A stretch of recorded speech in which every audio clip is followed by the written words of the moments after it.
എല്ലാവർക്കും കർത്താവായ യേശുക്രിസ്തുവിന്റെ നാമത്തിൽ സ്നേഹവന്ദനം.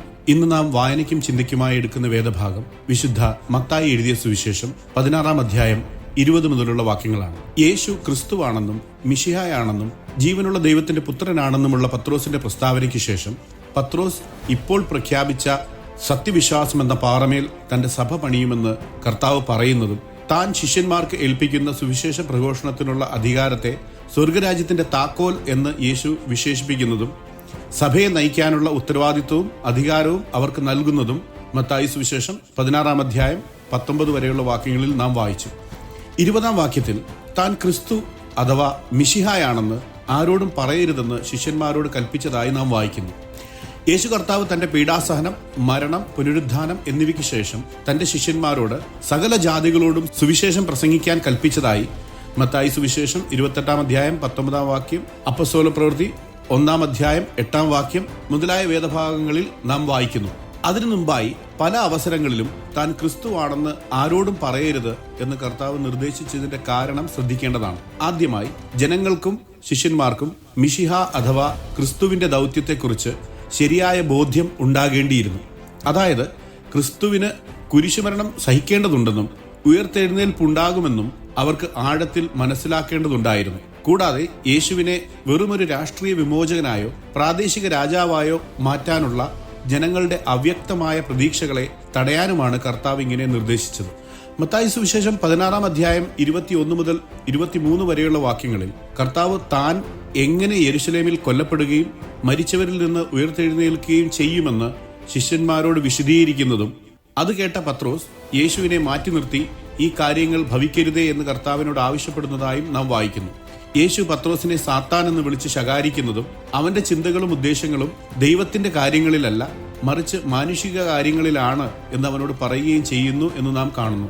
21 വാക്യത്തിൽ യേശു ശിഷ്യന്മാരോട് താൻ യെരുശലേമിലേക്ക് ചെല്ലുകയും മൂപ്പന്മാരിൽ നിന്നും മഹാപുരോഹിതന്മാരിൽ നിന്നും ശാസ്ത്രിമാരിൽ നിന്നും തനിക്ക് പലതും സഹിക്കേണ്ടി വരുമെന്നും അങ്ങനെ കൊല്ലപ്പെടുകയും താൻ മരിച്ചവരിൽ നിന്ന് ഉയർത്തെഴുന്നേൽക്കുകയും ചെയ്യും എന്നിങ്ങനെ സംഭവിക്കാനുള്ള കാര്യങ്ങൾ അന്നു മുതൽ വിശദീകരിച്ച് നൽകാൻ തുടങ്ങി എന്ന് നാം വായിക്കുന്നു.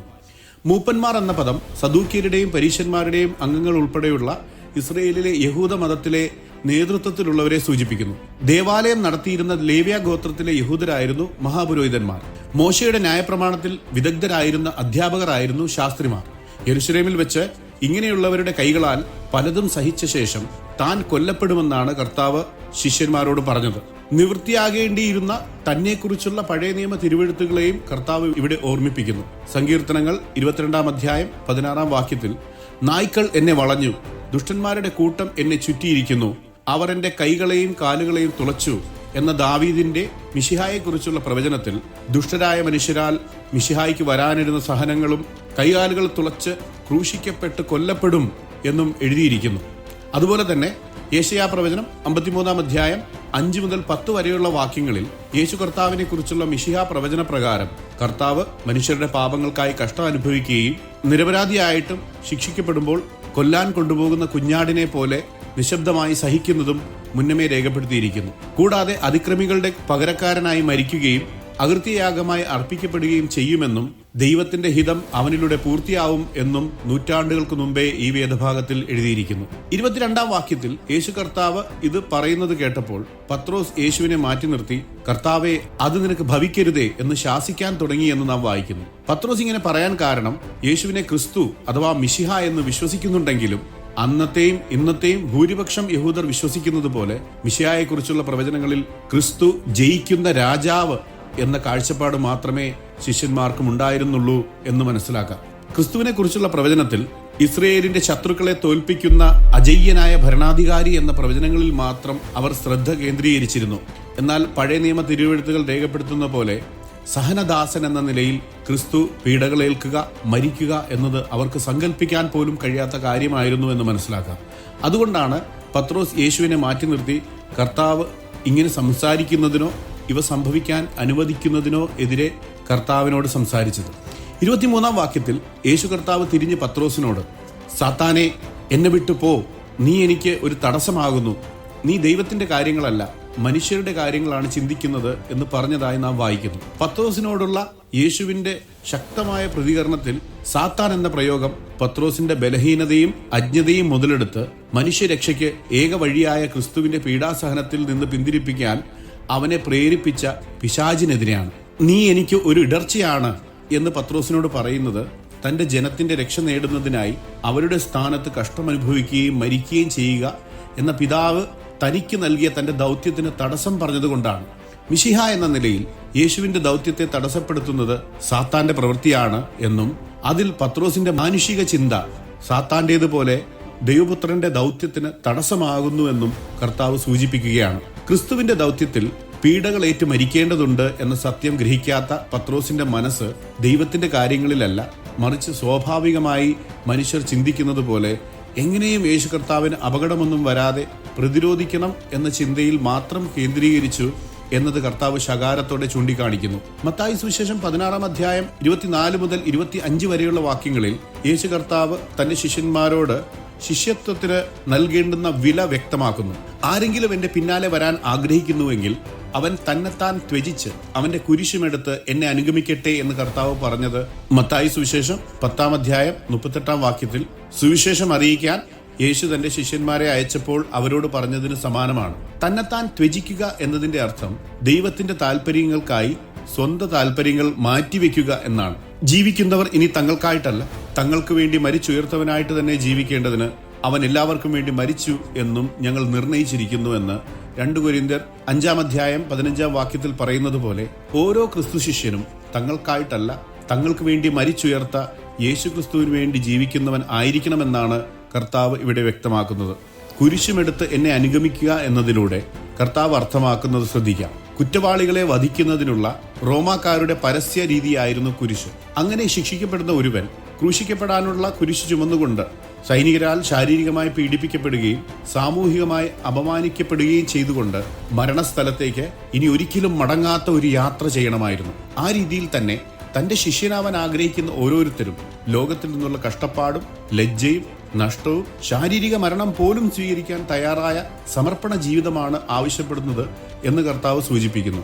25-ാം വാക്യത്തിൽ ആരെങ്കിലും തന്റെ ജീവനെ രക്ഷിക്കാൻ ഇച്ഛിച്ചാൽ അതിനെ കളയും, എന്റെ നിമിത്തം ആരെങ്കിലും തന്റെ ജീവനെ കളഞ്ഞാൽ അതിനെ കണ്ടെത്തും എന്ന് കർത്താവ് പറയുന്നതിന്റെ അർത്ഥം ക്രിസ്തു ശിഷ്യനാണെന്ന് പറയുന്ന ഒരുവൻ കർത്താവ് നിമിത്തമുള്ള കഷ്ടതകളിൽ നിന്ന് രക്ഷപ്പെടാൻ ലോകസ്വീകാര്യമായ മാർഗം തിരയുന്നവൻ ആണെങ്കിൽ ക്രിസ്തുവിനെ നിഷേധിക്കുകയും തൽഫലമായി താൽക്കാലികമായ ലോകബഹുമാനം നേടുകയും ചെയ്യും.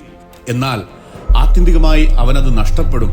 കാരണം ന്യായവിധിയിൽ ദൈവകോപത്തിനും നിത്യശിക്ഷയ്ക്കും വിധേയനാകും എന്ന് കർത്താവ് വ്യക്തമാക്കുന്നു. മറിച്ച് ക്രിസ്തുവിനു വേണ്ടി ത്യാഗങ്ങൾ സഹിക്കാനും തന്റെ ജീവൻ സമർപ്പിക്കാനും തയ്യാറാകുന്നവൻ നിത്യജീവനിലും ദൈവത്തോടൊപ്പം നിത്യസന്തോഷത്തിനും പങ്കുചേരും എന്നാണ് കർത്താവ് അർത്ഥമാക്കുന്നത്. 26-ാം വാക്യത്തിൽ ഒരു മനുഷ്യൻ മുഴുവൻ ലോകവും സ്വന്തമാക്കിയാലും സ്വന്തം ആത്മാവിനെ നഷ്ടപ്പെടുത്തിയാൽ അതിന് എന്ത് പ്രയോജനം എന്ന് കർത്താവ് ചോദിക്കുന്നു. ലോകത്തിലെ എല്ലാ സുഖങ്ങളും സമ്പത്തും അധികാരവും ഒരുവന് സ്വന്തമായാലും ഇതുകൊണ്ടൊന്നും നഷ്ടമായ ആത്മാവിനെ വീണ്ടെടുക്കുവാൻ കഴിയില്ല എന്ന് കർത്താവ് വ്യക്തമാക്കുന്നു. മനുഷ്യന് തന്റെ ജീവനെ രക്ഷിക്കുവാൻ എന്ത് മറുവില കൊടുക്കും എന്ന ചോദ്യത്തിലൂടെ കർത്താവ് വ്യക്തമാക്കുന്നത് ദൈവം മുൻപാകെ നമ്മുടെ പാപങ്ങളുടെ കടം പരിഹരിക്കപ്പെടാൻ മനുഷ്യന്റെ യാതൊരു കാര്യത്തിനോ പ്രവർത്തിക്കോ കഴിയില്ല എന്നാണ്.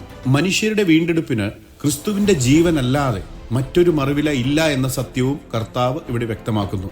മർക്കോസിന്റെ സുവിശേഷം 10-ാം അധ്യായം 45-ാം വാക്യത്തിൽ മനുഷ്യപുത്രൻ ശുശ്രൂഷ ചെയ്യിപ്പാനല്ല ശുശ്രൂഷിപ്പാനും അനേകർക്ക് വേണ്ടി തന്റെ ജീവനെ മറുവിലയായി കൊടുപ്പാനും അത്രേ വന്നത് എന്ന് കർത്താവ് പറയുന്നു. അതായത് മനുഷ്യർക്ക് സ്വയം വീണ്ടെടുപ്പിനുള്ള മറുവില കൊടുക്കാൻ കഴിയാത്ത സ്ഥാനത്ത് വിശ്വസിക്കുന്നവർക്ക് തന്റെ വിലയേറിയ രക്തം നിത്യശിക്ഷാവിധിയിൽ നിന്ന് മോചിപ്പിക്കുന്ന എന്നേക്കുമുള്ള മറുവിലയായി കർത്താവ് നൽകുന്നു. കർത്താവ് പിതാവിന്റെ മഹത്വത്തിൽ ദൂതന്മാരോടൊപ്പം വരും എന്നും അപ്പോൾ ഓരോരുത്തർക്കും അവനവന്റെ പ്രവൃത്തികൾക്കനുസരിച്ച് പ്രതിഫലം നൽകും എന്നും 27-ാം വാക്യത്തിൽ പറയുന്നത് മരിക്കുമ്പോൾ സ്വർഗത്തിൽ എങ്ങനെ പോകാമെന്നതുമായി ബന്ധപ്പെട്ട ഒരു വാഗ്ദാനമല്ല. സ്വർഗത്തിൽ പോകുക എന്നത് പൂർണ്ണമായും ദൈവകൃപയുടെ അടിസ്ഥാനത്തിൽ യേശുവിലുള്ള വിശ്വാസത്താൽ മാത്രം നൽകപ്പെടുന്ന ഒരു സമ്മാനമാണ്. അതിന് യാതൊരു പ്രവൃത്തികളും കാരണമാകുന്നില്ല. ഇത് നാം എഫേസ്യ ലേഖനം 2-ാം അധ്യായം 8 മുതൽ 9 വരെയുള്ള വാക്യങ്ങളിലൊക്കെ വായിക്കുന്നു. മറിച്ച് ക്രിസ്ത്യാനി ആയതിന്റെ പേരിൽ ലോകം നൽകുന്ന വേദനയോ ലോകത്തിന്റെ വ്യവസ്ഥിതിയെ നിരസിക്കുന്നവർക്കുള്ള കഷ്ടതയോ വകവയ്ക്കാതെ വിശ്വസ്ത ജീവിതം നയിക്കുകയും യേശുവിനെ അനുഗമിക്കുകയും ചെയ്യുന്ന തന്റെ ദാസന്മാർക്ക് നൽകുമെന്ന ദൈവത്തിന്റെ വാഗ്ദാനമാണ് ഈ പ്രതിഫലം. ഓരോ വിശ്വാസിയുടെയും പ്രവൃത്തികൾ ന്യായം വിധിക്കപ്പെടുമെന്നും ക്രിസ്തുവിന്റെ രാജ്യത്തിന് വേണ്ടി ചെയ്യുന്ന കാര്യങ്ങൾക്ക് പ്രതിഫലം ലഭിക്കും എന്നും 1 കൊരിന്ത്യർ 3-ാം അധ്യായം 10 മുതൽ 15 വരെയുള്ള വാക്യങ്ങളിൽ നാം വായിക്കുന്നു. ഓരോ വിശ്വാസിയും ഈ ഭൂമിയിൽ തങ്ങളുടെ ശരീരത്തിലായിരിക്കുമ്പോൾ ചെയ്ത നല്ലതോ ചീത്തയോ ആയ പ്രവൃത്തികൾക്ക് പ്രതിഫലം ലഭിക്കാൻ കർത്താവിന്റെ ന്യായാസനത്തിൽ വിധിക്കപ്പെടുമെന്ന് 2 കൊരിന്ത്യർ 5-ാം അധ്യായം 10-ാം വാക്യത്തിൽ പറയുന്നു. ദാനിയേലിന്റെ പുസ്തകം 7-ാം അധ്യായം 13 മുതൽ 14 വരെയുള്ള വാക്യങ്ങളിൽ മനുഷ്യപുത്രനെ സകല ജാതികളും ആരാധിക്കുമെന്നും അവൻ മഹിമയോടെ വരുമ്പോൾ അവന്റെ ആധിപത്യവും അധികാരവും നിത്യമായിരിക്കും എന്നും പ്രവചിക്കുന്നു. 28-ാം വാക്യത്തിൽ മനുഷ്യപുത്രൻ തന്റെ രാജ്യത്തിൽ വരുന്നത് കാണുവോളം മരണം ആസ്വദിക്കാത്തവർ ചിലർ ഈ നിൽക്കുന്നവരിൽ ഉണ്ട് എന്ന് ഞാൻ സത്യമായിട്ട് നിങ്ങളോട് പറയുന്നു എന്നതിലൂടെ യേശു തന്റെ ശിഷ്യന്മാരിൽ ചിലർ ദൈവരാജ്യത്തിന്റെ ശക്തിയും മഹത്വവും അനുഭവിക്കും എന്ന് ഉറപ്പു നൽകുന്നു. മിക്ക പണ്ഡിതന്മാരുടെയും വ്യാഖ്യാതാക്കളുടെയും അഭിപ്രായ പ്രകാരം ഇത് കർത്താവ് ഇങ്ങനെ പറഞ്ഞ ശേഷം ഉടൻ സംഭവിക്കുന്ന മത്തായി സുവിശേഷം 17-ാം അധ്യായം 1 മുതൽ 2 വരെയുള്ള വാക്യങ്ങളിൽ പറയുന്നത് പോലെ മറുരൂപ മലയിൽ വെച്ച് കർത്താവിന്റെ അക്ഷരാർത്ഥത്തിലെ രൂപാന്തരീകരണം ആണ് സൂചിപ്പിക്കുന്നത് എന്ന് കരുതപ്പെടുന്നു. ദൈവത്തിന്റെ നാമം വാഴ്ത്തപ്പെടുമാറാകട്ടെ.